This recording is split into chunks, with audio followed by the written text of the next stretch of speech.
Now we'll move on to the next topic, Unit 3, Poem 3. The title of the poem is All the World's a Stage, which was written by William Shakespeare. Actually, this is a poem which has been taken as an extract from the play As You Like It. இது போயமாக எழுதப்பட்டதில்லை, ஒரு நாடகத்தில் ஒரு பகுதி. அந்த நாடகத்தில் Jacks அப்படிங்கிற character in Act 2, Scene 7, exactly in line number 138, he says these words. Let us see the content of the poem. Actually, the writer, that is the William Shakespeare, wants to say that this world is a stage and we are the players, merely the actors. நம்ம உலகம் அப்படிங்கிறது ஒரு நாடக மேடை, நம்ம மனுஷங்கள்லாம் அதில் play பண்ணுற ஒரு ஆக்டர் அண்ட் ஆக்ட்ரஸஸ். நம்ம எப்படி கேரக்டர் உள்ளே வந்துட்டு வெளியே போகுதோ அதே மாதிரி even we have our entrance and we have our exit. In between we are playing several roles. அந்த ரோல்ஸ் எல்லாம் என்ன அப்படின்னு சொல்கிறாரு. You can see the image very well and you will get a better understanding what are the 7 stages we cross from birth to death.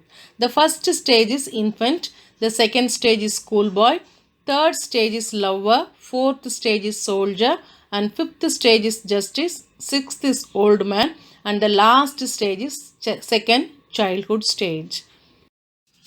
Now we'll move on to the main content of the poem. Before going to the main content, already I have given a post in which I have written the meaning of difficult word on that and I asked you to write down. If you have written that, keep it beside yourself for better understanding. All the world's a stage and all the men and women merely players. They have their exit and their entrance. So in the ulagam அப்படிங்கிறது it is like a stage, ஒரு மேடை மாதிரி. All the men and women merely players. இதில் இருக்கிற ஆணும் பெண்ணும் ஒரு players மாதிரி, ஒரு actors மாதிரி. They have their exits and they have their entrance. எப்படி ஒரு நாடகத்தில் ஸ்டேஜில் ஒரு கேரக்டர் உள்ளே வரும் வெளியவும் போகும், அதே மாதிரி உள்ளே வருவாங்க வெளியே போவாங்க. And one man in his time plays many parts, his acts being 7 ages. So ஒரு தனிப்பட்ட மனுஷன் இந்த வாழ்நாள் பீரியடில் several roles he has to pay. Parts means roles. அதை எப்படி பிரிச்சிருக்காங்க அப்படின்னா 7 ஸ்டேஜஸாக பிரிச்சிருக்காங்க. Let us see the characteristics of each stage. So the poet என்ன சொல்கிறாரு, இந்த உலகம் அப்படிங்கிறது it is like a stage in which we are playing a role and we have our entrance and we have our exit. In between this entrance and exit we are playing a various roles and those roles were sectioned into 7 stages.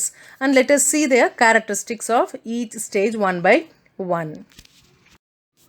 At first, the infant, mewling and pucking in the nurse's arm. The first stage is an infant stage in which the child will be mewling and pucking. Mewling means making a noise, that is crying, as well as pucking means vomiting when he was in the hands of the nurse.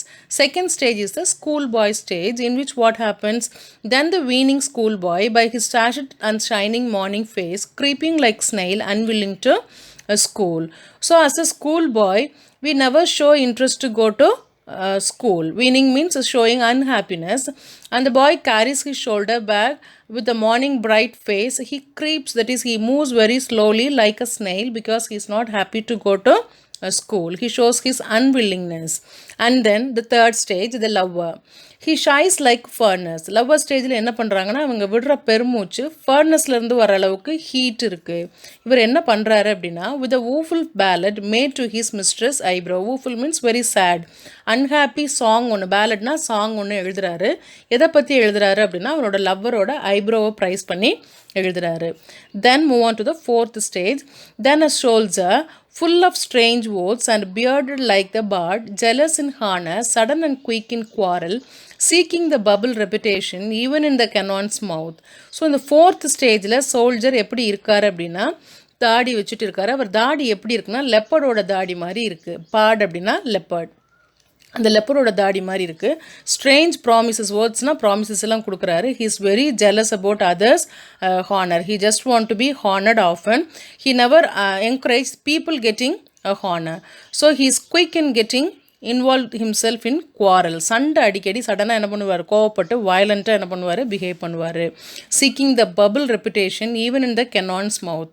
கெனான்னா பெரிய ஒரு, நம்ம பார்த்துருக்கோம் இல்லையா, பீரங்கின்னு சொல்லுவோம். அதுக்கு முன்னாடி நிற்கிறப்ப கூட, fight பண்ணிகிட்டு இருக்கப்போ கூட, he'll be longing for the reputation இங்கிறது பபுள் ரெப்புடேஷன், டெம்பரரியாக கிடைக்கக்கூடிய ஒரு ரெப்புடேஷன். ஏன் பபுள் ரெப்புடேஷன் சொல்கிறாங்கன்னா பபுளோட லைஃப் வந்து வெரி ஷார்ட் லிவிங். அதே மாதிரி இந்த ரெப்புடேஷனுக்கு என்ன இருக்காது, லாங் லைஃப் இருக்காது. இருந்தாலும் he is longing for that he used to fight with others in a violent way. And then fifth stage is a justice stage, and then the justice in fair round belly with good cap length, with eyes severe and beard a formal cut, full of wise sauce and modern instances, and so he plays his part. So இந்த justice அப்படிங்கிறது ரொம்ப respectable பர்சனாக இருக்கிற fifth stage. இதில் பார்க்குறதுக்கு எப்படி இருப்பார்னா rounded belly. எதனால இந்த பெல்லி வருது அப்படின்னா because of his eating of chicken, too much eating of chicken. இவரோட ஐஸ் ரொம்ப பிரைட்டாக இருக்குது. அதே சமயம் இவர் ஃபார்மலாக என்ன பண்ணியிருக்காரு, பியர்ட் கட் பண்ணியிருக்காரு. இவரோட லுக்ஸ் அண்ட் சேஸ் எல்லாமே என்ன இருக்குது, வைஸாக இருக்குது. இவர் பேசுகிற எக்ஸாம்பிள்ஸ் எல்லாம் இன்ஸ்டன்சஸ் அப்படின்னா the example he quotes, it is very modern. He plays a very important role in the lifetime. The sixth stage is into a lean slippered pantaloon with the spectacles on nose and pouch on side, his youthful horse well saved, a world too wide for his shrunk shank, and his big manly voice turning again toward child treble pipes and whistles in his sound. So sixth stage is a old man stage. இந்த ஸ்டேஜில் என்ன ஆகும் அப்படின்னா ரொம்ப தின் மேனாக ஆயிடுவார். அவர் என்ன பண்ணியிருக்காருன்னா he is wearing a specs because eyesight will be losing. So அந்த டைமில் அதை கோப்ப பண்ணுறதுக்காக he is wearing a specs and he's carrying a pouch, ஒரு பர்ஸும் கேரி பண்ணிகிட்டே இருப்பார். யூத் டேஸில் அவர் போட்ட பேண்ட்டு இப்போ எப்படி இருக்குது அவருக்குன்னா ரொம்ப பெருசாக, டூ வைட்னா ரொம்ப பெருசாக அவருக்கு இருக்குது. ஷேங்க் அப்படின்னா என்ன அர்த்தம், ஷ்ரங்க்னா ஸ்ட்ரிங்க், சுருங்கிடுச்சு. ஷேங்க் அப்படின்னா ஆக்சுவலாக piece of meat from animals leg, அனிமல்ஸோட லெக்லேருந்து எடுக்கப்பட்ட ஒரு பீஸ் ஆஃப் மீட். அந்த அளவுக்கு ரொம்ப தின்னாக அவரோட கால்கள்லாம் ஆயிடுது. அது மட்டும் இல்லாமல் இவர் குரல் என்ன மாதிரி ஆயிடுதுன்னா மேன்லியாக இருந்த ஒரு குரல் வந்து ஷார்ப் ஹை பிச்டு பாய் வாய்ஸ் மாதிரி சைல்டிஷாக என்ன ஆயிடுது, மாறிடுது. ட்ரிபிள் அப்படின்னா ஆக்சுவலி இந்த ஹை பிச் நோட் இந்த மியூசிக். அப்போனா ரொம்ப ஸ்ட்ரில்டாக ரொம்ப ஷார்ப்பாக ஒரு குரல் மாதிரி இவரோட மேன்லி வாய்ஸ் என்ன ஆயிடுது, மாறிடுது. எந்த பீரியடில், old man period, that is a sixth stage of man.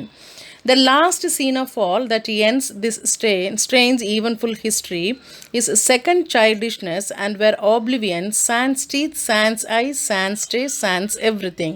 The last stage வந்து இந்த ஹிஸ்ட்ரியிலே ரொம்ப முக்கியமான ஒரு stage. That stage is called second childishness. ஏன் அப்படின்னா பிறக்கிறப்ப எதுவுமே ஞாபகம் இல்லாமல், எப்படி பல் இல்லாமல், கண் பார்வை சரியாக தெரியாமல், டேஸ்ட்டு ஃபீல் பண்ண முடியாமல் நம்ம எப்படி பிறக்கிறோமோ அதுக்கப்புறம் தான் we are getting all the ability. பல் முளைக்குது, ஒரு வாரம் 10 நாள் கழித்து ஐசைட் எல்லாத்தையும் ரெகனைஸ் பண்ணுவோம், டேஸ்ட் பட்ஸ் நல்லா வேலை செய்ய ஆரம்பிக்கும். இந்த மாதிரி ஒவ்வொன்றா அதுக்கப்புறம் தான் will be getting the ability to do everything. இதே மாதிரி இந்த செகண்ட் சைல்டிஷ்னஸில் என்ன ஆயிடுது அப்படின்னா எல்லாமே மறந்து போயிடுது. பல்லு விழுந்துரும், கண் பார்வை தெரியாது, டேஸ்ட் பட்ஸ் வேலை செய்யாது. Almost he'll be losing everything in the last stage. At this stage he moves away from the world. So he comes as an infant and leaves the stage as a second childhood.